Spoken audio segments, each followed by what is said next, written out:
Ahoy there! Captain Benzie here, coming at you with another video for Infinite Lagrange. This video has been sponsored by NetEase, and if you're worried about what that means for my content, please check the link in the description down below to my Discord. I've put a public statement out there about it.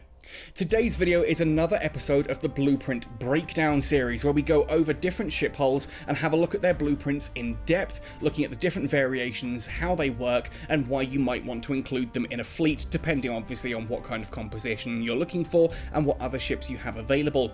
In today's episode, we're going to be taking a look at the Noma Shipping Group's XenoStinger frigate, one of the most sought after and powerful frigates in the game, and we're going to be breaking down exactly what it is that makes this ship so powerful and why it is such a good frigate to use, basically at all levels of the game. Now, if you do enjoy this video, please let me know by hitting like on it, subscribe to the channel for all things Infinite Lagrange, making sure to ding that notification bell and tap all notifications so that you never miss an upload. Beyond that as well, if you do have some ideas about content you'd like to see for Infinite Lagrange, please do let me know either in the comment section down below or by coming to the Catskull Discord as previously mentioned, linked in the description. Anyway, with all of that said and done then, let's jump right into talking about the XenoStinger. Now, the XenoStinger, as I mentioned, is it's a frigate from the Noma Shipping Group, so I'm going to have to scroll all the way down my blueprints here, and here we have it. There are two varieties for the XenoStinger, the special type and the anti-aircraft type, and it's the special type that we unlock first. And if you haven't already spotted what makes this thing so damn sought after, it's right here in the bottom left with that firepower stat. I've managed to get this up to 10,816, and that's a basic firepower of 6,536. Now, what makes the XenoStinger so unique in this as well, other than the fact that that firepower statistic is just flat out ridiculous, it's the fact that that doesn't actually really come from any weapon system, so to speak of. If you're using something like the Winged Hussar, you've got its cannons, you've got its missiles. In certain variants, you'll have things like torpedoes or energy weapons, that kind of thing, and you'll then not only have to enhance those with tech points, but you'll also need to go in and upgrade the actual weapon itself with weapon blueprints. Now, that is technically true for the XenoStinger. We have a generic battery here, which is a generic cannon, which can be upgraded using cannon blueprints, but if we look at its stats, you'll see that it has a very low DPM here of 576, and it's listing that as against air. It has the anti-aircraft range statistic there to the bottom, and if we look at its attack priority, you'll see that it's much more focused on corvettes and fighters than it is on taking down destroyers and frigates. So what's going on here? Because this is clearly a secondary system. But where's the primary weapon system? Nothing here has an M on it like we see on bigger ships that have multiple weapon systems. So what's going on? Well, it's that Stinger UAV attack system. If you actually watch your XenoStingers pull up in combat, essentially, as they arrive into a fleet, the four sort of spokes, I guess you could call them, of the X, that cross that's on the front of the ship, actually break off and attack the enemy. They are offensive UAVs, and if you read the description for these, they actually have a special short-range explosive energy weapon, which is insanely powerful. You can see that that has a DPM of 9,880 per minute, and there are 4 of these attached to the ship. You then have your bow UAV control system as well, and if we look at this, it doesn't really tell us much about what's going on. We don't see an attack priority here going on. We don't see anything really telling us how this all works. If we do go into the stats here, however, into the enhancements, you can see there are a lot of different things we can go for. Things like increasing the damage of the aircraft and UAVs in the hangar by up to 10%, reducing the return to battle cooldown by 20% each. I've then gone for the lock-on speed of the aircraft by a 70% reduction, but you could also go for system HP if you're worried about people blowing them up, and indeed we have the prioritized targets, where basically if the enemy fleet has carriers, it will deploy the aircraft UAVs to attack these targets as a priority, reducing the attack duration by 35%. Now, essentially, this means that late in the game, when you start going up against fleets that may contain carriers, which remember, only are the actual things designated as carriers, like the CV003 or the Solar Whale, that kind of thing there, this will actually prioritize those targets, and you'll know that anything with a carrier priority is exceptionally rare. There are not many ships out there that actually use these. Now, the real advantage of this, as I mentioned, is that if you're pumping tech points into this, if you're opening up blueprint boxes and you put all of your frigate tech points here into the XenoStinger, when you start a new server, you can immediately just dump all of the skill points, all of the enhancement points here into its weapon system. Now you see there that I've gone for, basically this is I think about 60 points, 60 enhancement, 50-60 enhancement points is a good place to get one of these. Yeah, I've got mine at 60, but that's also got some of the armor skills in there as well. Basically aim to get this up to about 50 to 60 on its enhancement points. Then the second you start a new server, you can pump those enhancement points straight into the Stinger UAV attack system here and just obliterate everything early on. Build nothing but XenoStinger tactical frigate special types in the early game. The damage that these can output is absolutely monstrous. If I were to go into my stats here, and I've got to find ones that are actually using this particular fleet here.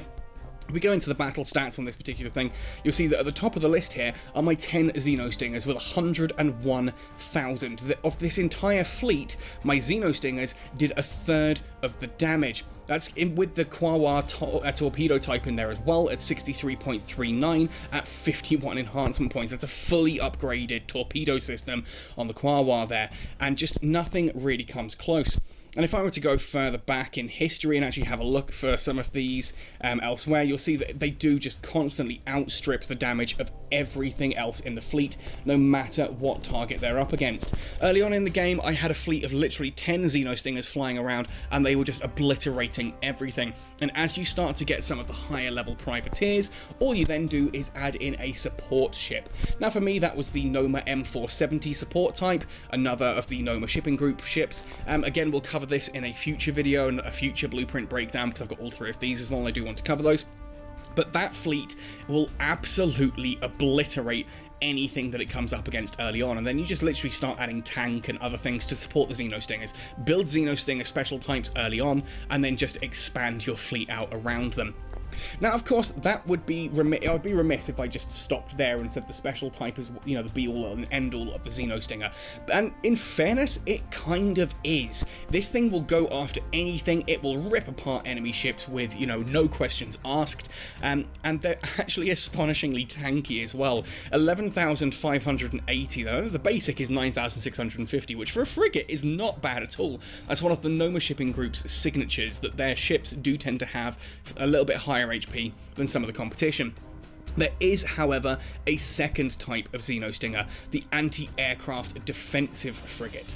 Now, this to me is a bit of an unusual one. Now, when we look at this, this swaps out the Stinger UAV offensive system for a Stinger defensive UAV system. Again, we don't get any idea of what really this actually does, but I can tell you from experience that this works as an area denial anti-aircraft. Basically, this ship sits, as you can see here, in the back row of a fleet. What it will do is it will launch its anti-aircraft UAVs in a cloud over your fleet, and if any enemy aircraft come up to your fleet, these UAVs will engage those aircraft, so they kind of act like as a back row way of air denial.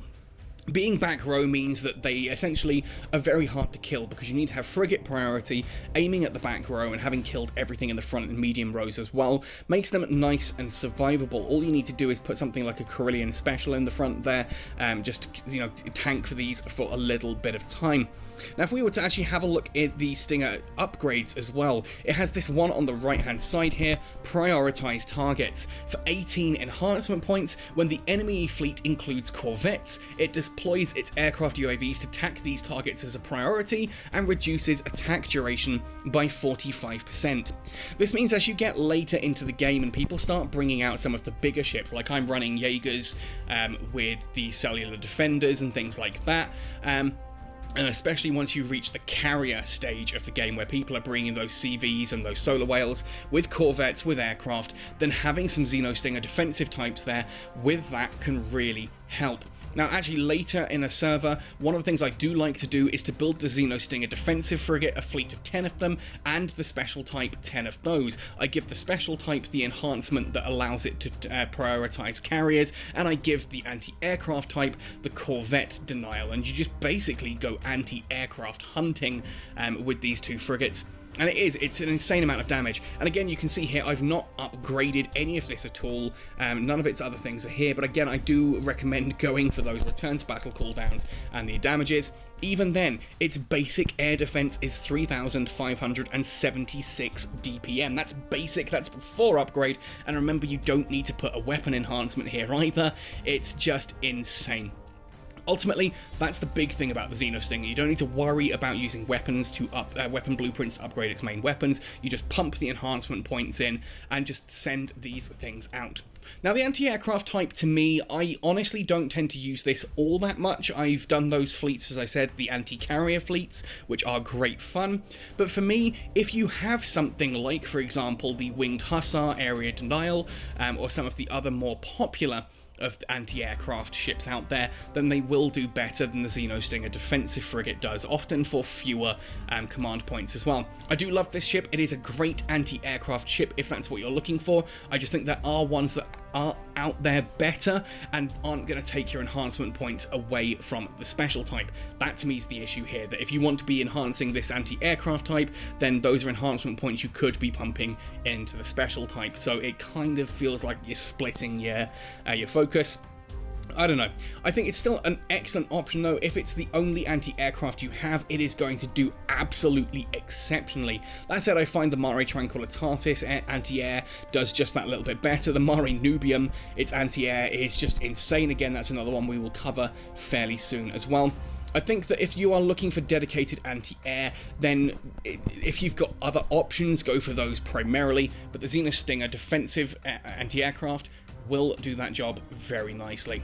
Anyway though, for me, as I said, this all kind of begins and ends here with the special type. This is by far one of the most insanely powerful frigates in Infinite Lagrange, and I don't see it getting any nerfs anytime soon, because ultimately it's just a frigate. It's still nice and easy to destroy, but if you do happen to pull one of these out of a blueprint box, then rejoice. Today is a good day for you. You have one of the most powerful ships in the game. Get some tanks, get some support, and this thing will do you through the entire server. It's not one of those ships that only works at the beginning or only works at the end. It's got versatility throughout, and it will absolutely wreck fleets of frigates, destroyers, cruisers, and above. Anyway, folks, let me know your thoughts and opinions. Have you unlocked the XenoStinger? Is this a ship that you like to use? How do you use it? What kind of ships do you put around it in support? Let me know in the comment section down below. Otherwise, folks, happy sailing, and see you in Infinite Lagrange.